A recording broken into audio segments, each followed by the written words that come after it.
తాకట్లో ఉన్న మీ బంగారాన్ని విడిపించి ఆ రోజు ఆన్లైన్ రేటుకి కొంటాం. Sharma gold company. మహాశివరాత్రి ముందు మహాఘోరం చోటు చేసుకుంది. అన్నమయ్య జిల్లాలో ఏనుగులు భీభత్సం సృష్టించాయి. శివరాత్రి సందర్భంగా గుండాలకోన ఆలయం వద్దకు వెళ్తున్న భక్తులపై గజరాజులు దాడి చేశాయి. వైకోట నుండి గుండాలకోనకు వెళ్లే దారిలో జమాయలగడ్డ సమీపంలో ఒక్కసారిగా అటాక్ చేసింది. ఈ ఘటనలో వైకోటకు చెందిన 5 భక్తులు మృతి చెందగా మరో 2 తీవ్రంగా గాయపడ్డారు. క్షతగాత్రులను చికిత్స నిమిత్తం ఆసుపత్రికి తరలించారు. వారి పరిస్థితి విషమంగా ఉన్నట్లుగా తెలుస్తోంది. ఏనుగుల విధ్వంసంతో భక్తులు ప్రాణభయంతో పరుగులు తీశారు. ఏనుగుల దాడి జిల్లాలో తీవ్ర విషాదాన్ని నింపింది.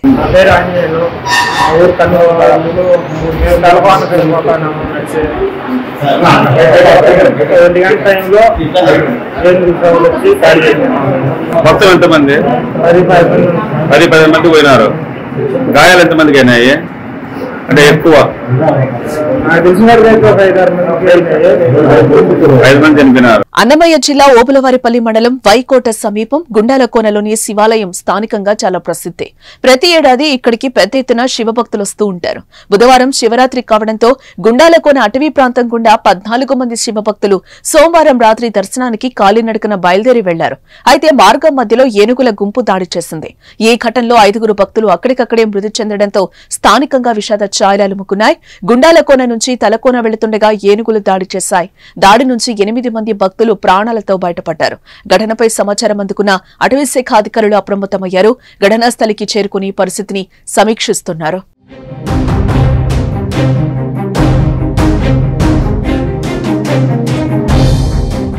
గుండాలకోన అటవీ ప్రాంతంలో ఏనుగుల తొక్కిసలాటలో 5 మృతి చెందిన ఘటనపై ఉప ముఖ్యమంత్రి పవన్ కళ్యాణ్ తీవ్ర దిగ్భ్రాంతిని వ్యక్తం చేశారు. క్షతగాత్రులకు మెరుగైన వైద్య సేవలు అందించాలని అధికారులను ఆదేశించారు. మృతుల కుటుంబాలకు 10 లక్షలు, క్షతగాత్రులకి 5 లక్షల చొప్పున ఆర్థిక సాయం అందించాలని ఆదేశించారు.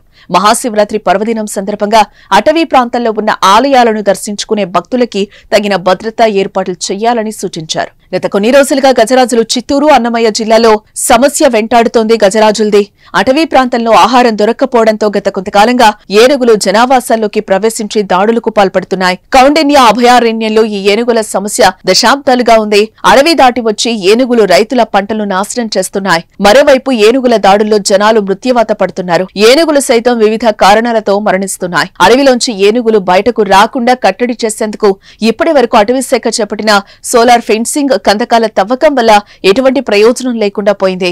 కర్ణాటక టైపు పేరిట గతంలో చేపట్టిన హ్యాంగింగ్ సోలార్ సిస్టమ్ సైతం ప్రయోగాత్మకంగానే ముగుస్తుంది. ఇప్పుడు కూటమి ప్రభుత్వం కుంకి ఏనుగుల ద్వారా ఇక్కడ ఏనుగులను కట్టడి చేసేందుకు పలంనేరు మండలంలోని ముసలిమొడుగు వద్ద కుంకి ఎలిఫెంట్ ప్రాజెక్టు పనులు చేపడుతోంది.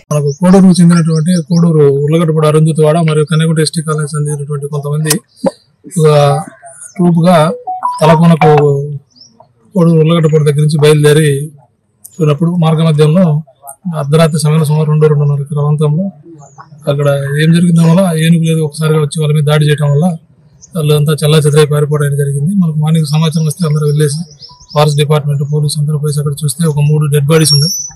ఒక 3 ఇంజూర్డ్ అయ్యారు. ఇమీడియట్ గా వాళ్ళ ఇంజూర్డ్ పర్సన్స్ ఫస్ట్ అంబులెన్స్ లో కోడూరు గవర్నమెంట్ హాస్పిటల్కి పంపించడం జరిగింది. ఇప్పుడు ఈ డెడ్ బాడీస్ ని కూడా కోడూరు గవర్నమెంట్ హాస్పిటల్ పంపించింది.